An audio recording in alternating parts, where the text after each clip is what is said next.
राम मंदिर एक राजनीतिक मुद्दा है कि नहीं है? राम मंदिर वास्तव में इस देश की आस्था का एक प्रश्न है। यह केवल किसी ऐसा नहीं केवल हिंदुओं की बात है। इतना समय फिर क्यों लगा राम मंदिर बनने में? उसके 2-3 कारण हैं। एक तो कानूनी कारण है। कानूनी कारण यह है कि एक मुकदमा लंबे समय से हमारे देश में चल रहा था जी, क्योंकि यह प्रश्न में बार बार मेरे सामने आ रहा है, क्या देश के प्रधानमंत्री को, क्या देश की पूरी व्यवस्था को मंदिर के इस तरह के जो प्राण प्रतिष्ठा है उसमें शामिल होना चाहिए। तो ये इसके बारे में वास्तव में ये प्रश्न इसलिए आ रहा है, भगवान राम जब जा रहे थे एक जगह नदी से पानी लेने के लिए, तालाब से, तो लोगों ने बताया कि आप इस पानी को मत लीजिए क्योंकि शबरी इस पानी को छुई और ये पानी अपवित्र हो गया है।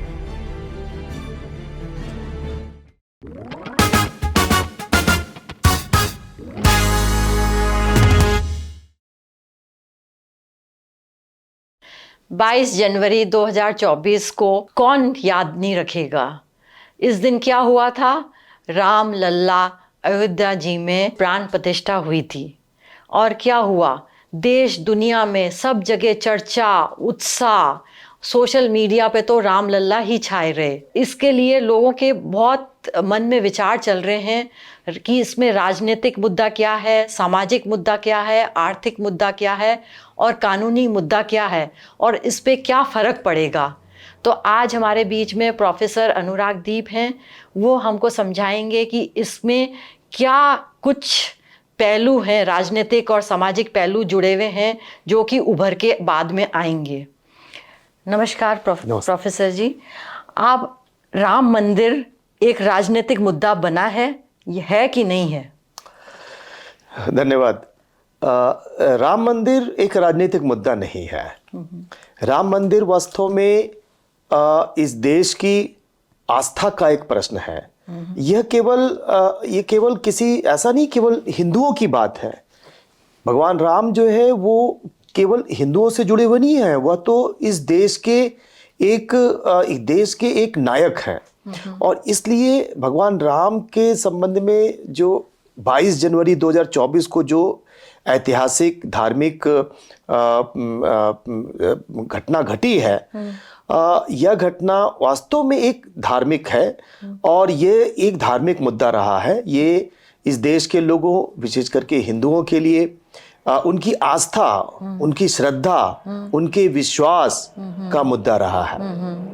लेकिन हम लोकतंत्र में रहते हैं तो लोकतंत्र में स्वाभाविक है कि किसी भी बड़े मुद्दे के साथ राजनीति जुड़ जाती है।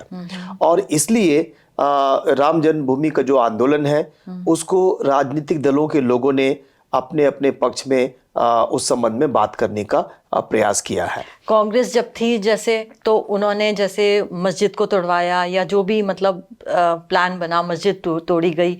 तो राजनीतिक तो हर दौर में रहा है इसका मुद्दा, तो जो इतने साल से चला आ रहा है। कांग्रेस के टाइम में वो मस्जिद तोड़ी गई, उसके बाद यही बना रहा कि भाई कब राम लल्ला बैठेंगे। रामकृष्ण अडवाणी ने रथ यात्रा भी निकाली इस मुद्दे पे। तो राजनीतिक मुद्दा तो आप ये कहेंगे कि बिल्कुल नहीं है, ये तो मैं नहीं मानूंगी। मैं सहमत हूँ आपकी बात से कि पहले तो क्रम ये रहा कि लाल कृष्ण आडवाणी महोदय ने एक रथ यात्रा निकाली। उनको बिहार में उनको अरेस्ट कर लिया गया लालू प्रसाद जी की सरकार के द्वारा। केंद्र में फिर 1992 में जब अयोध्या में आंदोलन के लिए लोग वहां पहुंचे तो उस समय तत्कालीन सरकार उत्तर प्रदेश में उसके पहले मुलायम सिंह जी की सरकार थी। उस समय अयोध्या में जब कार सेवक पहुंचे थे तो उनको गोलियों का सामना करना पड़ा और बड़ी संख्या में 200 से ज़्यादा कार सेवक वहाँ पर शहीद हो गए। 1992 में अयोध्या में बड़ी संख्या में कार सेवा के लिए कार सेवक पहुंचे थे। देश के कोने कोने से, उत्तर, दक्षिण, पूरब, पश्चिम, हर जगह से, हर जाति का व्यक्ति, हर क्षेत्र का व्यक्ति वहाँ पहुंचा था। और वहाँ पर जब वो विवादित ढांचा को ढहा दिया गया तो केंद्र में नरसिंह राव महोदय की सरकार थी, इसमें कोई शक नहीं है, ये सही बात भी है। और इसलिए जैसा कि मैंने पहले भी निवेदन किया है कि लोकतंत्र में जब कोई बड़ी घटना होती है तो राजनीति से जुड़ जाना उसका स्वाभाविक होता है और इसलिए राजनीति उससे अलग नहीं हो सकती है। लेकिन इसमें महत्वपूर्ण बात यह है कि बहुत पहले जो एक समय में, आज से 400 साल पहले बाहर से आए हुए किसी शासक ने मंदिर के स्थान को तोड़ करके उस अनुसार मस्जिद बना दी। बाद में जब देश आजाद हुआ तो चूंकि लोगों की आस्था इससे जुड़ी है तो इस दिशा में कदम आगे बढ़े। आपको ध्यान होगा कि 1947 में जब देश आजाद हुआ, 1950 में जब हम गणतंत्र हुए, उसी दौर में सोमनाथ के मंदिर का जीर्णोद्धार हुआ। उस समय सोमनाथ का जो मंदिर था, उस समय जो लोग थे, डॉक्टर राजेंद्र प्रसाद, ये सब लोग थे, इन्होंने स्वतंत्रता आंदोलन में भाग लिया था, लेकिन राजनीतिक व्यक्ति होते हुए भी वे सोमनाथ के जीर्णोद्धार में शामिल हुए। तो ये बात बिल्कुल सही है कि राजनीतिक मुद्दा तो ये हो जाता है, पर मुख्य रूप से ये धर्म का मुद्दा है, ये श्रद्धा का मुद्दा है, ये विश्वास का मुद्दा है, और ये मुद्दा जो है हमारे देश की एक पुरातन अस्मिता की पुनर्स्थापना का मुद्दा है। पर भारत में धर्म और राजनीति तो जुड़ी हुई है, ये तो अपन मना नहीं, मतलब मान ये सकते नहीं है कि मतलब धर्म और राजनीति संग संग चलती है। आप में मानेंगे? बिल्कुल हम मानते हैं कि धर्म और राजनीति भारत में साथ साथ चलती है। देखिए क्या है कि यदि हम भारत के संविधान को देखें तो बहुत सारे लोग ये जानते हैं और बहुत बड़ी संख्या नहीं भी जानती है कि भारत के संविधान के अंतर्गत उसमें कई चित्र हैं और वह चित्र धर्म से जुड़े हुए हैं। उस चित्र में भगवान राम के भी चित्र है, उसमें युधिष्ठिर का भी चित्र है, उसमें भगवान बुद्ध का भी चित्र है, उसमें अकबर के बारे में भी बताया गया है। तो उसमें जो चित्र है, जैसे भाग 3 है संविधान का, उसमें मौलिक अधिकार, मूल अधिकार दिए हुए हैं। उसमें दिखाया गया है भगवान राम, सीता और कृष्ण और लक्ष्मण, ये तीनों वापस आ रहे हैं अयोध्या। तो ये जो है धर्म तो हमारे संविधान में साफ साफ है, वो जुड़ा हुआ है। सर्वोच्च न्यायालय को अगर आप देखें, भारत के जो सर्वोच्च न्यायालय है, उसके जो एम्बलम है उसमें लिखा हुआ है यतो धर्मस ततो जया। आप देखिए हमारा जो सर्वोच्च न्यायालय है जो निर्णय करता है, वहां लिखा हुआ है कि जहां धर्म है वहीं जय है। तो इसलिए धर्म और राजनीति को कुछ लोगों का कहना है कि वो अलग है, वो अलग नहीं है। धर्म का मतलब कोई किसी फेथ से नहीं है। धर्म का मतलब क्या है? हमें अच्छा काम करना चाहिए। We have to be righteous. हमें ऐसा काम करना चाहिए, जैसे आग होता है, आग का धर्म होता है जलना, पिता का धर्म होता है अपने बच्चों का लालन पालन करना, शिक्षक का धर्म है पढ़ाना, छात्र का, विद्यार्थी का धर्म है पढ़ना। तो इसी प्रकार जो धर्म है, धर्म का मतलब कर्तव्य है, जो हमारा श्रेष्ठतम कर्तव्य है वह धर्म है। तो राजनीति में अगर धर्म है तो समझिए कि इसका मतलब है कि राजा को अपना श्रेष्ठतम काम करना है। और इसी कारण से प्राचीन जो व्यवस्था थी, उस व्यवस्था में धर्म जो है, धर्म के अनुसार राजा को चलने की बात की गई थी। तो इसलिए भारत में धर्म और राजनीति को कुछ लोग अलग करने की बात करते हैं, पर धर्म का अर्थ यदि यह है कि हमें श्रेष्ठतम कार्य करना है तो ये तो बहुत अच्छी बात है। अच्छी बात है। तो एक बात और मैं कहूंगा इस पे कि हम अगर पश्चिम को देखें तो जब पश्चिम का संविधान बना, उन्होंने अपने आप को धर्म से बिल्कुल अलग थलग कर लिया। अच्छा। और अमेरिका का संविधान बना, उन्होंने अपने आप को धर्म से बिल्कुल अलग थलग कर लिया। उन्होंने कहा कि भाई सबको धार्मिक स्वतंत्रता रहेगी, लेकिन राज्य उसमें बीच में नहीं आएगा। भारत में जब संविधान बना तो यह विचार किया गया कि क्या अमेरिका की व्यवस्था ही भारत में लागू करें। अमेरिका की व्यवस्था को कहते हैं कि ये एक कठोर दीवार है, बड़ी दीवार है धर्म और राज्य के बीच के, जिसे हम कहते हैं कि strict separation of power and religion. Bharat में जब ये बात हुई, संविधान सभा में विवाद हुआ, तो लोगों ने कहा कि धर्म तो भारत में एक आस्था का विषय है, ये सुबह से लेकर रात तक हम कोई ना कोई धार्मिक कृत्य ही करते रहते हैं, और वो जो है इसलिए उसको हम अलग नहीं कर सकते। और इसलिए हमारे यहाँ कहा गया कि हमारा देश सर्वधर्म समभाव वाला देश रहेगा, सभी धर्म के लिए आदर। पर यह धर्म के लिए आदर 1950 से नहीं शुरू हुआ, ये सैकड़ों सालों से हमारे देश में कई धर्म के लिए आदर सम्मान रहा है। तो राजनीति और धर्म का एक साथ है जो पवित्र काम के लिए है, देश और समाज के विकास के लिए है, और ऐसे में राजनीति और धर्म के साथ को बुरा नहीं मानना चाहिए। इतना समय फिर क्यों लगा राम मंदिर बनने में? देखिए ये सही में बहुत ही एक दुर्भाग्यपूर्ण बात है कि भारत में इतना समय लग गया भगवान राम के अयोध्या में उनके प्राण प्रतिष्ठा होने में, उसके 2-3 कारण हैं। एक तो कानूनी कारण है। कानूनी कारण ये है कि एक मुकदमा लंबे समय से हमारे देश में चल रहा था। चूंकि भारत एक लोकतंत्र है, लोकतंत्र के साथ साथ हम विधि के शासन को भी मानते हैं। हमारे देश में विश्व का सबसे बड़ा संविधान है, तो हम संविधान के अनुसार चलते हैं। तो जब तक वो विवाद का निर्धारण नहीं हो जाता, तब तक इस बारे में आगे कोई काम कर पाना ठीक नहीं था। तो ये मुकदमा लंबे समय तक चल रहा था, जमीन को लेके लंबा विवाद चल रहा था, और ये विवाद को सुलझाने का प्रयास लोगों ने किया। लेकिन मुझे लगता है कि शायद पुरानी सरकारें को तमाम तरह के डर थे। उनको यह भी खतरा था, लग रहा था कि कहीं इस विवाद के सुलझाने के कारण लोग नाराज ना हो जाए, हिंदू मुस्लिम राइट नहीं हो जाए, ये भी उनको डर था, और इसलिए ये चलता रहा। लेकिन बाद के दौर में भारत सरकार के अनुरोध पर सर्वोच्च न्यायालय की एक संवैधानिक पीठ बनाई गई, और उन्होंने ये तय किया कि हम इस मामले को जल्दी निपटाते हैं, क्योंकि बहुत लंबा समय हो गया है। और उन्होंने इस पर एक बहुत ही हर रोज के हिसाब से इस मुद्दे पर सुनवाई की, राम जन्मभूमि के मुद्दे पर।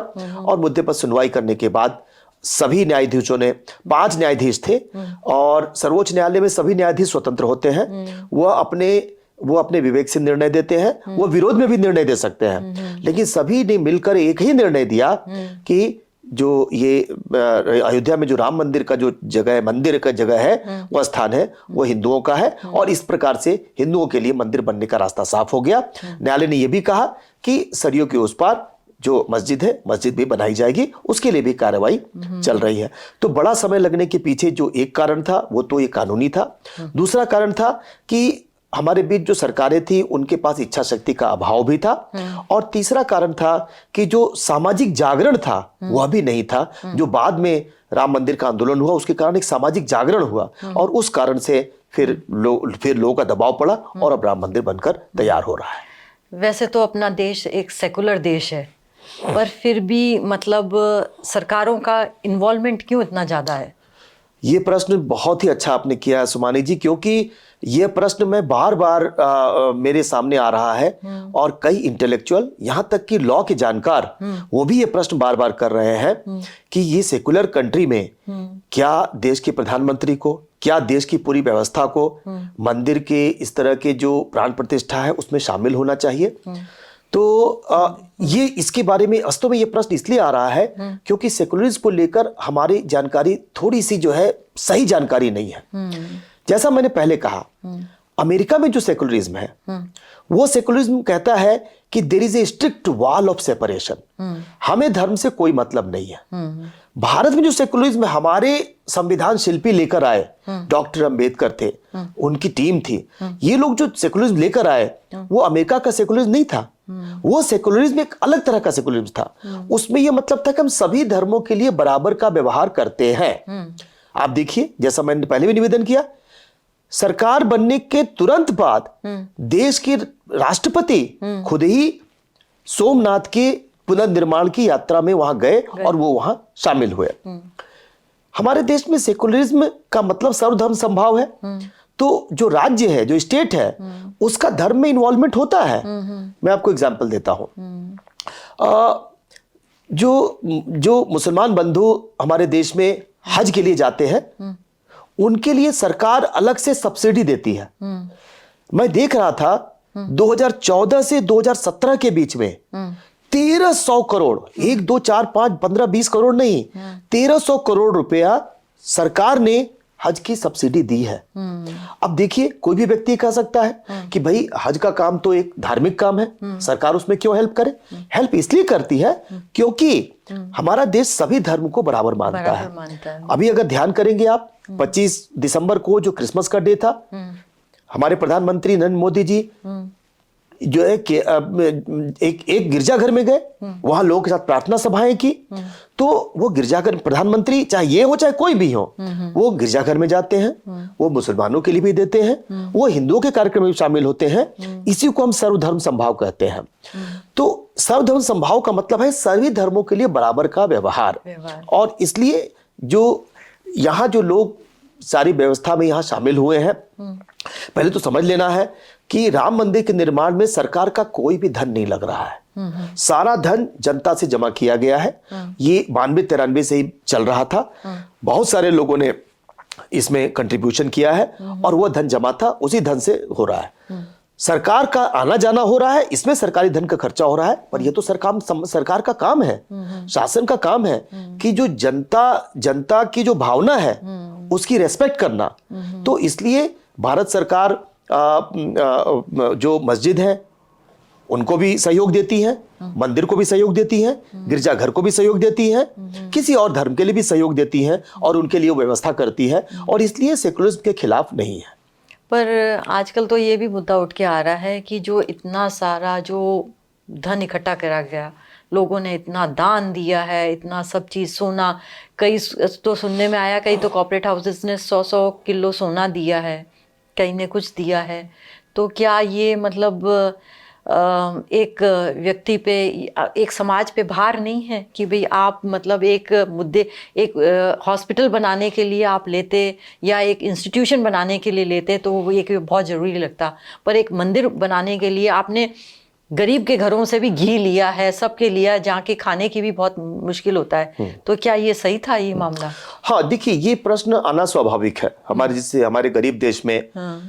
जहाँ पर कि अस्पताल की अभी व्यवस्था पूरी तरह हो नहीं पाई है, जहाँ स्कूल हमारे पास सबको लिए ठीक से अवेलेबल नहीं हो पाए हैं, जहाँ रोजी रोटी का संकट है, जहाँ अनएम्प्लॉयमेंट है, उसमें ये प्रश्न आना अस्वाभाविक नहीं है, ये स्वाभाविक प्रश्न है।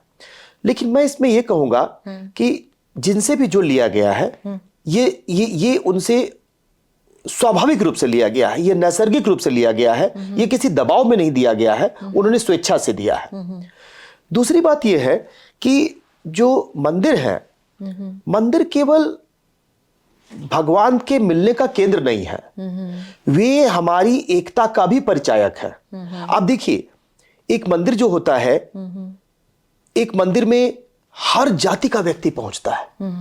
शादियों में यूजुअली हम जो है अपने परिवार के लोगों को बुलाते हैं, लेकिन मंदिर में चाहे वो बड़ा है चाहे छोटा है, चाहे गरीब है अमीर है, वह उस मंदिर में जाता है। तो आप देखिए कि वो एक एकता का भी परिचायक है। स्त्री है, पुरुष है, वो चाहे वृद्ध है चाहे बच्चा है, वो सभी व्यक्ति वहां पहुंचते हैं। आपने ये सोचा कि मतलब गरीब भी उस चीज के भागीदार बने, गरीब भी उस भागीदार बने। और वो जो है, एक तो ये पहली बात ये है। दूसरा, अगर आप ये भी देखें कि ये राम मंदिर की जो प्रतिष्ठा हुई है, प्राण प्रतिष्ठा भगवान राम की, आप देखिए कि इसमें केवल हिंदू शामिल नहीं हुए हैं। जो कमिटी है, जो ट्रस्ट है, उसने भिन्न भिन्न धर्मों के लोगों को भी वहां आमंत्रित किया था और सभी वो बहुत खुश होकर वहां गए हैं। तो देखिए क्या होता है, किसी देश में एकता होना सबसे जरूरी चीज होती है। अगर उस देश में एकता है तो हम बाकी चीजें कर लेंगे, पर अगर उस देश में एकता नहीं है, भ्रातृत्व का भाव नहीं है, तो हम बाकी चीजें हम नहीं कर पाएंगे। तो ये बात सही है कि हमें हॉस्पिटल और जगह भी खर्च करने चाहिए थे, लेकिन ये एक शुरुआत है। दूसरी बात यह है कि जो राम मंदिर बन रहा है, जब भी मंदिर बनते हैं, वो अपने साथ साथ अनाथालय, अपने साथ साथ अस्पताल, अपने साथ साथ चैरिटेबल इंस्टीट्यूशंस बनाते हैं। और ये चैरिटेबल इंस्टीट्यूशंस गरीबों को बहुत ज्यादा सहायता करते हैं। तो और ये जो मंदिर बन रहा है, इसके साथ इनका भी प्रावधान है। जो धन बना है वो मंदिर के निर्माण में भी लगेगा, और ये धन जो है आगे मिलेगा तो वो बाकी अस्पताल और अन्य कार्यों में भी लगेगा।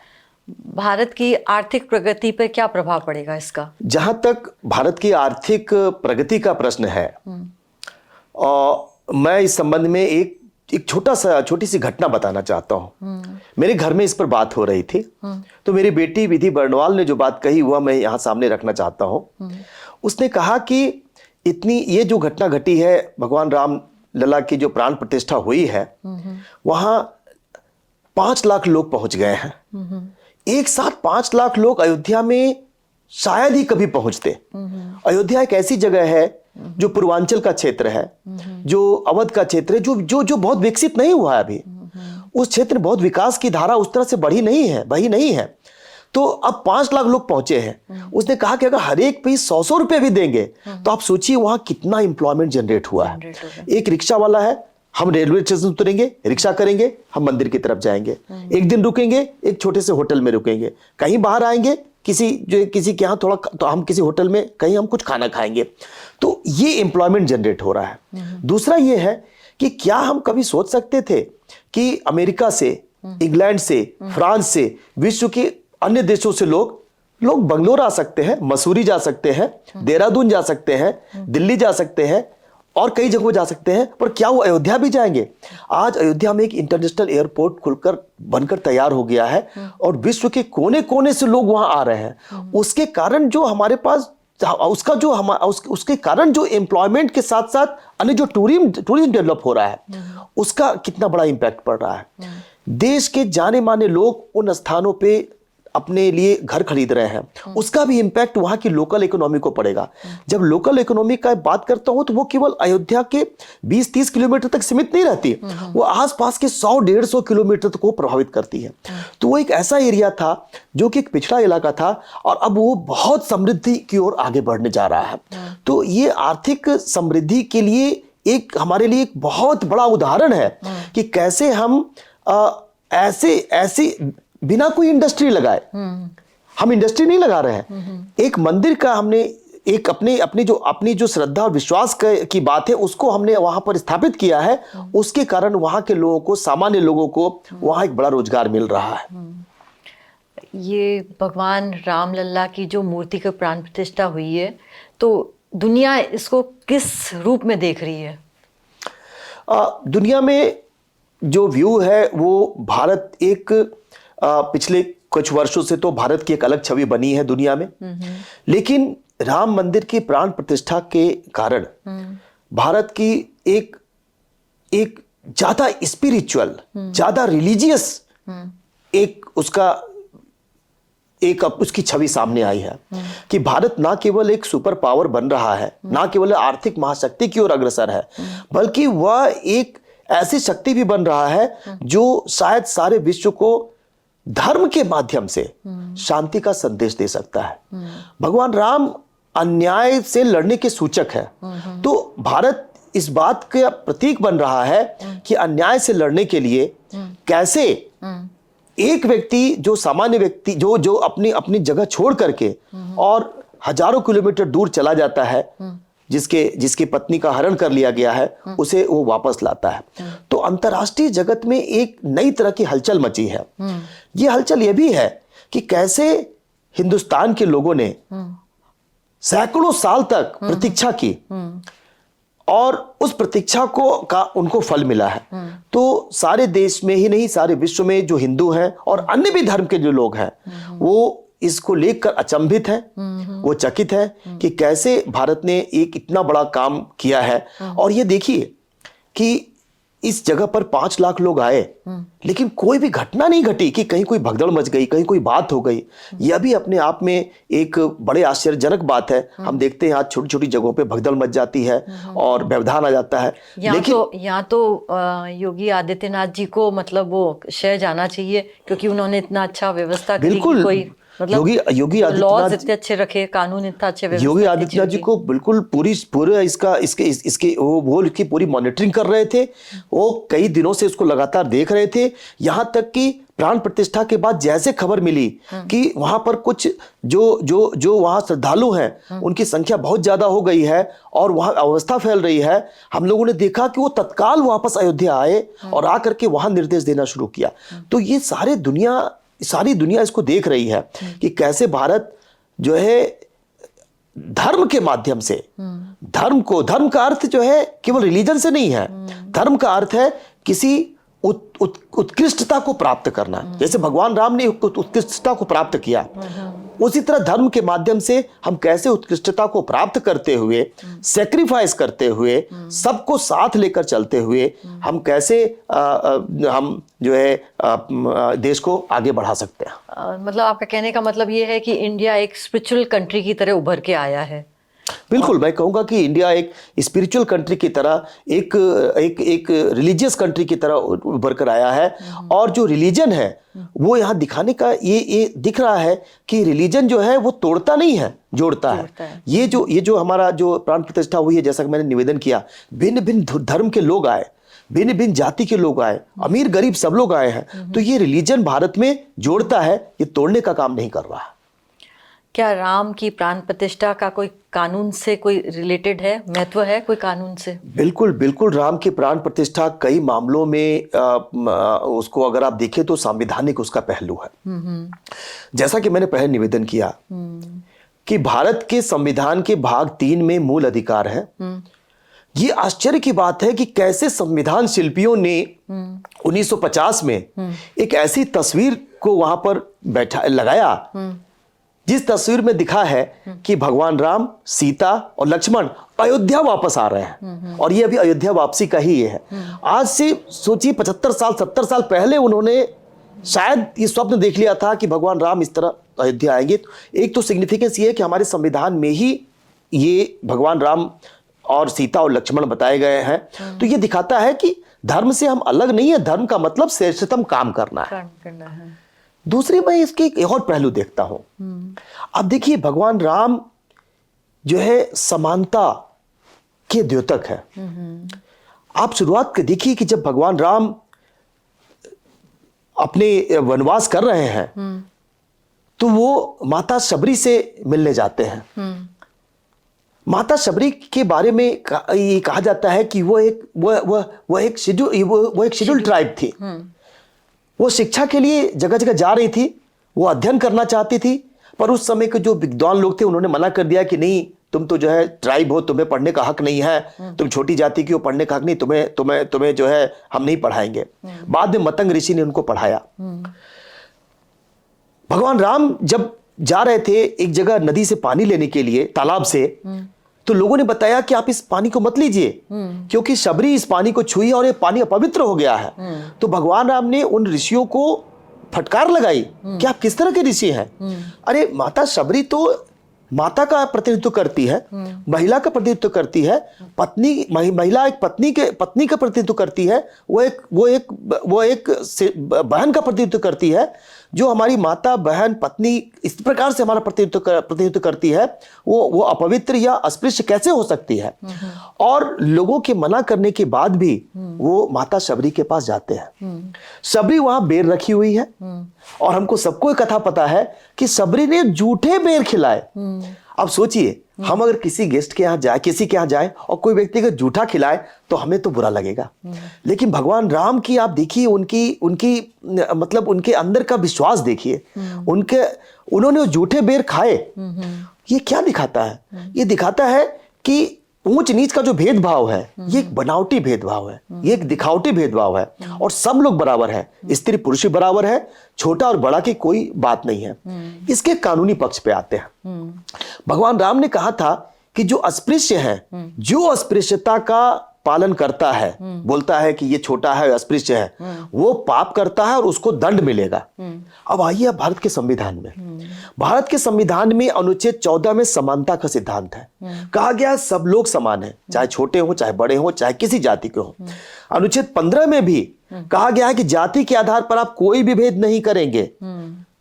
उससे ज्यादा आगे बढ़े हम अनुच्छेद 17 पे आते हैं। अनुच्छेद 17 कहा गया है अस्पृश्यता का समूल नाश किया गया है।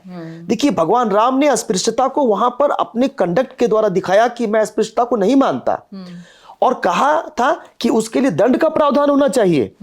अनुच्छेद 17 में दंड का प्रावधान किया गया है। कहा गया है कि अस्पृश्यता का जो भी व्यवहार करेगा उसके खिलाफ दांडिक कार्रवाई होगी, उसके खिलाफ क्रिमिनल केस चलेगा।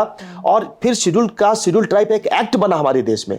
तो देखिए भगवान राम ने जो आदर्श जिए हैं वो आदर्श हमें जो है संविधान में मिल रहा है। मैं एक और बात कहूंगा, भगवान राम जब लंका पे जा रहे थे उनके पास सेना में कौन था? बंदर, भील, रीछ। उन्होंने दिखाया कि अगर हमारे पास कोई भी रिसोर्सेज नहीं हो तो हम रिसोर्सेज का इस प्रकार यूज कर सकते हैं। और आज के जमाने में, मॉडर्न जमाने में मनुष्य को यह लगता है कि वह ज्यादा महत्वपूर्ण है, सबसे ज्यादा महत्वपूर्ण है।